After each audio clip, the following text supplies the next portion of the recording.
Salut à tous, c'est Pank de la chaîne, bienvenue sur cette vidéo qui aujourd'hui va parler cas de posture questionosophie. Vous savez, c'est mon sujet favori, c'est celui sur lequel je pense je travaille le plus avec l'exploitation de la transe, donc pour moi c'est vraiment un ensemble.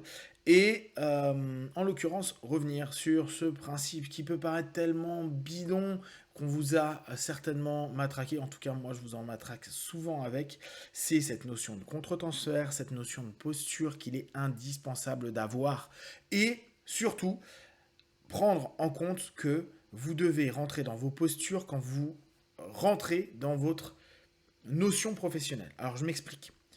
Pour beaucoup de praticiens, on a souvent notre vie privée qui est assez associée à notre vie pro. C'est-à-dire que il est possible qu'on ait un seul et même téléphone pour gérer le pro et le perso. Déjà, factuellement, c'est une erreur. Même si c'est beaucoup plus facile. Après, il y a toujours la possibilité d'avoir une double SIM, ce qui est plutôt cool. Néanmoins, mine de rien, le fait de changer de module nous fait vraiment dire, là, quand je prends cet élément-là, si on veut créer un ancrage, je rentre dans ma posture professionnelle. C'est-à-dire que je suis prêt à entendre, écouter des messages, lire des choses qui peuvent être difficiles, qui peuvent être blessantes, touchantes, qui peuvent amener à quelque chose si je ne suis pas dans une transe de praticien, une transe professionnelle, qui peut m'affecter personnellement. C'est-à-dire que si je n'ai pas ma posture de praticien, il se peut que le message qui me soit proposé ou l'information qui me soit donnée puisse impacter la personne que je suis hors cadre de la thérapie et dès lors toucher, rappeler des éléments de ma propre vie et amener dès lors un contre-transfert, c'est-à-dire une projection de mes problèmes ou de ce que ça a initié, rappelé ou reconditionné en moi vis-à-vis de ce qui est proposé par le message de l'autre. Dès lors, on va avoir un mal-être et un malaise personnel d'un message ou d'une information qui devient une forme de suggestion, qui réactive dans notre subconscient un ensemble peut-être de traumas ou de problèmes traumatiques qui nous met mal. Dès lors, se dire « oui mais c'est pas grave, t'inquiète, j'en ai pour 2 minutes » et moi je l'ai vu plein de fois et je suis le premier aussi à le faire sur plein d'éléments, lire un message avec des copains et voir tiens, il y a quelqu'un qui m'a écrit un mail, je vais le lire tout de suite. Par contre, j'ai une faculté à switcher très très très vite. Et d'ailleurs, ça m'est souvent remarqué à me dire t'es plus avec nous. Je suis plus avec mes potes ou avec les personnes parce que au moment où je suis en train de lire mon message pro, et c'est d'ailleurs moi pour ça que j'ai stratégiquement dit aux gens vous me laissez pas de messages vocaux, vous m'envoyez pas de trucs par Messenger ni par WhatsApp, etc. Vous m'envoyez tout par mail parce que pour moi le monde mail est égal à mon monde pro. Et dès lors, dès que j'appuie sur mon mail, je me mets en transe, et puis j'ai un trigger, maintenant c'est une gâchette, de me dire, ok, là, c'est du pro. C'est-à-dire que je peux lire parfois l'info et répondre directement si j'ai les infos ou le focus qui est correct, ou je peux lire l'info et juste me dire, ok, ça je dois le traiter, je le laisse un peu, et puis là, de toute façon, c'est pas le moment pour le traiter, donc je vais continuer le moment que je passe avec les autres ou ce que je suis en train de faire. Cette notion à ne pas changer forcément de module ou à ne pas rentrer dans sa transe pro peut impacter complètement votre journée, votre façon de voir les choses. Et c'est là où il y a beaucoup de personnes qui disent ah mais je suis plus dedans, j'arrive plus à être ouvert aux autres, ou attends j'ai eu une information qui m'a dérangé, qui m'a posé problème, etc. Parce que leur conscience, leur psyché est déjà en train de chercher des solutions parfois pro, alors qu'ils ne sont pas du tout dans leur cadre. Quoi lui répondre, comment lui répondre, à quel moment lui répondre, peut-être reprendre un rendez-vous, quoi.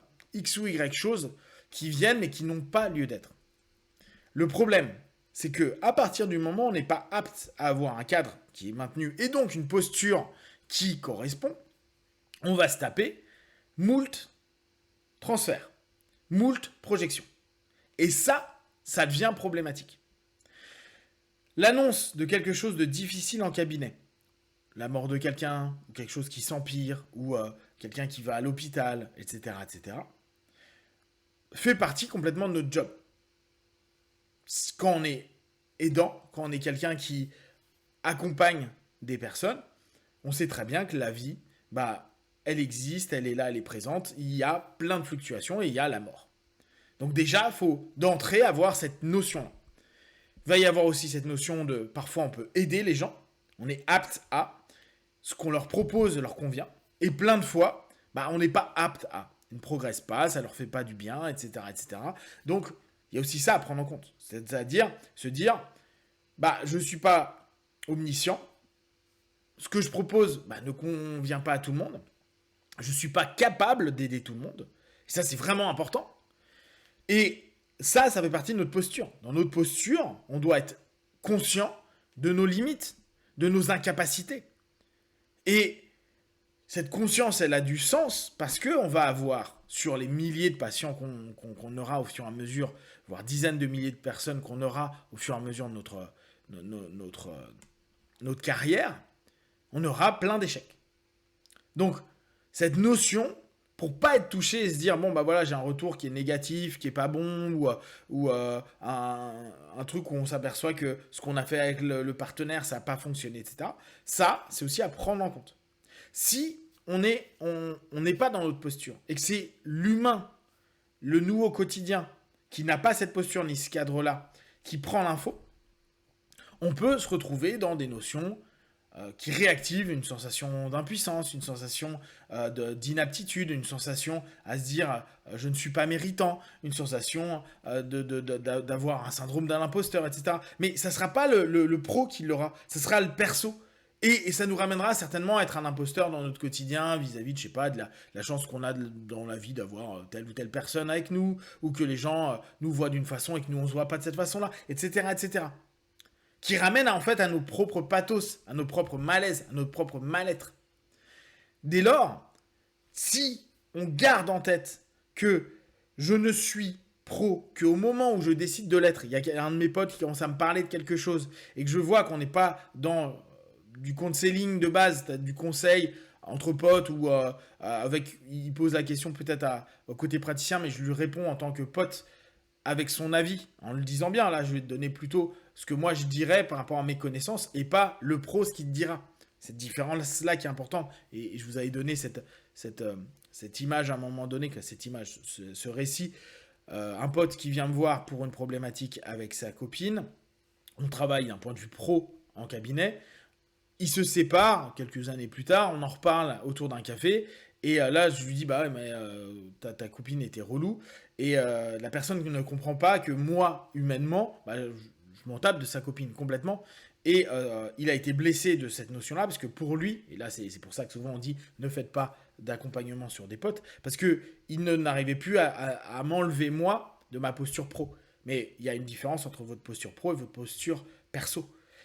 Et être pro, justement, c'est un ensemble d'éléments où on se conditionne sur certains aspects pour justement aider l'autre et pas s'aider soi. Sinon, on rentre dans le rapport contre-transférentiel. Or, le problème, c'est quand on n'a pas bien cadré certains aspects et qu'on se retrouve à être interrompu dans sa vie civile, dans sa vie privée par des éléments pro, il est hyper important de savoir quel cadre vous allez donner à la conversation ou à la lecture d'un message ou à l'info que vous allez avoir pour que vous puissiez soit très vite switcher, soit dire non, ça j'en parle pas dans ce cadre-là, soit vous dire je remets ça plus tard.